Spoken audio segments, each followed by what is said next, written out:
Hello friends! I think it's no secret that one way or another we all judge people and the world around us by their appearance. As soon as we see a person in dirty clothes on the street, the first thing that comes to mind is that they must be a drug addict or a thief, or at the very least a sick or extremely lazy person who doesn't want to change their life. I think it's hard to argue with that.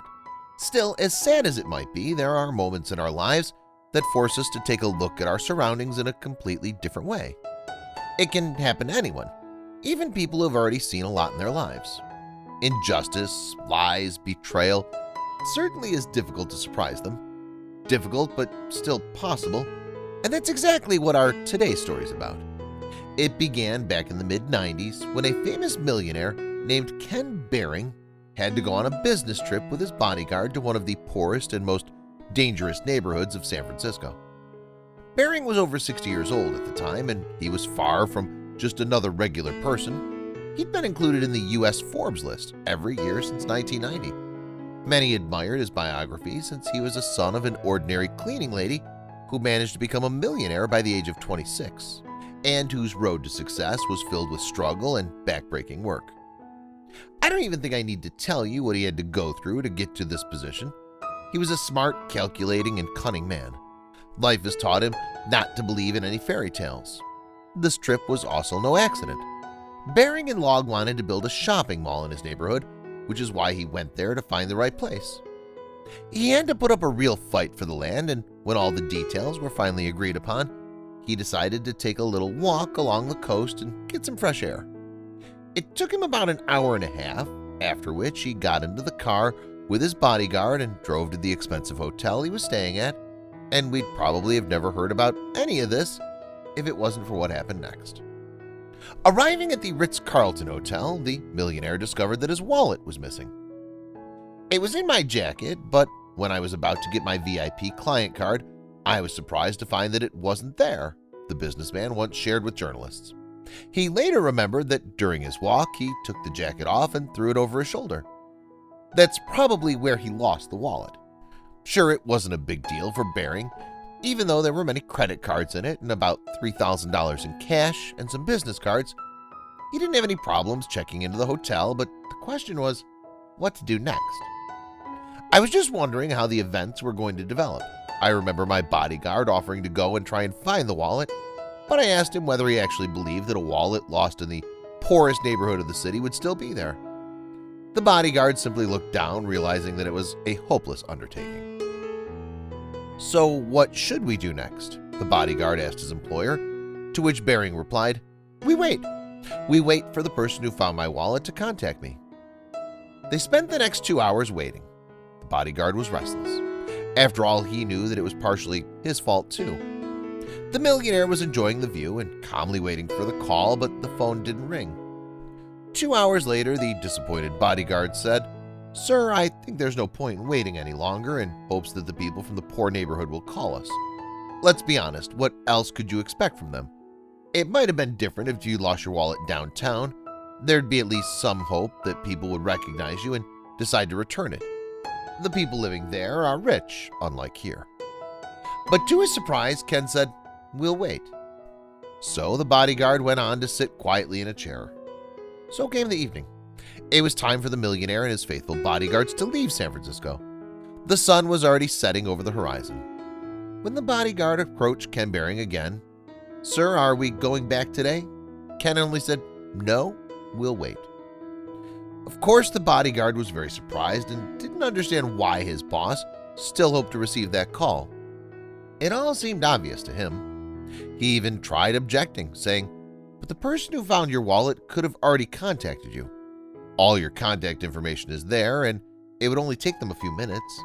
It's obvious that this person isn't going to return your wallet." "Perhaps," said the millionaire, adding that they will stay the night anyway. So the day changed to night. But the next morning, to their mutual surprise, the phone rang.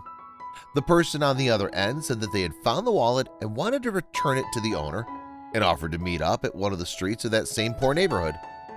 Of course, the bodyguard was very suspicious. The only thing that came to his mind was that the person on the other end could be a common that realized whose wallet it was and now wanted to lure Behring out. And he had every right to think so. After all, the bodyguard's job is precisely that, ensuring his boss's safety. So even though they didn't know who it was, the millionaire decided to go there and try to get his wallet back. He smiled at his bodyguard, saying, "I have you, so I have nothing to be afraid of." And so they went. As the appointed time was getting closer, they got into the car and drove to the meeting place. As the businessman said later, "I was probably ready to see anyone there. A single mother, an old person who had asked for money in exchange for the wallet, maybe even a young bum. But what happened next was truly unexpected. When they arrived and got out of the car, they didn't see anyone waiting for them except one boy, about 10 years old, who was hanging out near the phone booth. After waiting for some time and seeing that no one was approaching them, the millionaire decided to ask the boy if he'd seen anyone there, but as it turned out later, it was him who had found the wallet. Looking around warily, the boy took out the millionaire's wallet from under his t-shirt and gave it back. Ken's bodyguard decided to check the insides of the wallet. When he opened the wallet, he was truly shocked, to say the least. All the money and cards and other contents were there. Not a single item had disappeared. This turn of events impressed the millionaire so much that he decided to thank the boy. So he asked the boy what he wanted for a reward, and the boy's reply struck him even more. "Could you please give me $1? "Why just one?" the bodyguard asked, smiling. "The thing is that I didn't have the money to call you yesterday. I couldn't find any. And only today the vendor from the store across from the dollar booth gave me $1 so that I could make this call now. I need to pay him back." It's worth noting that it's still unknown how the trio said goodbye to each other that day. But one thing is well known. Kenneth Eugene Baring never built a shopping mall in that neighborhood. And you'll probably ask why. The answer is very simple. He built a school for the poor instead.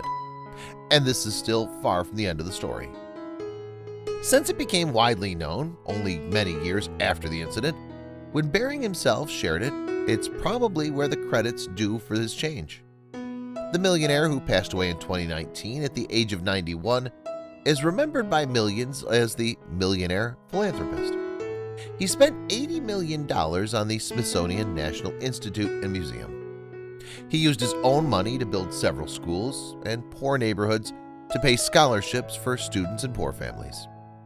In the year 2000, Baring also donated $7.5 million to expand the University of California and create the Kenneth Baring Center of Educational Improvement, focused on training programs for public school principals, providing scholarships to 50 aspiring principals every year, for which the University of California even awarded him a Chancellor Citation in 2001. But even that's not the end. He also founded the California Wheelchair Foundation in 2000 to provide free wheelchairs to people with physical disabilities unable to afford them. As of September 2013, the Wheelchair Foundation had donated over 940,000 wheelchairs in 152 countries around the world. In 2005, he also founded a nonprofit group working to support safe drinking water around the world. In a 2010 interview, he estimated having donated between $200 to $300 million, saying that he was no longer interested in money. Since there was something much more important which he learned on the streets of San Francisco. As for the boy, unfortunately we don't know how his life turned out, but something tells me he's doing fine, and the millionaire hasn't forgotten about him. Well, the story shows us that sometimes even the simplest actions can change someone's life, warming the stone-cold heart and thus carrying the ripple effect that would later alter the fate of millions of people around the world. So guys, this is our story for today. Let us know what you think you'd have done if you'd found that wallet, or if you were the millionaire in the situation. And that's it for today. Rate our video if you liked it, and we'll see you soon. Bye.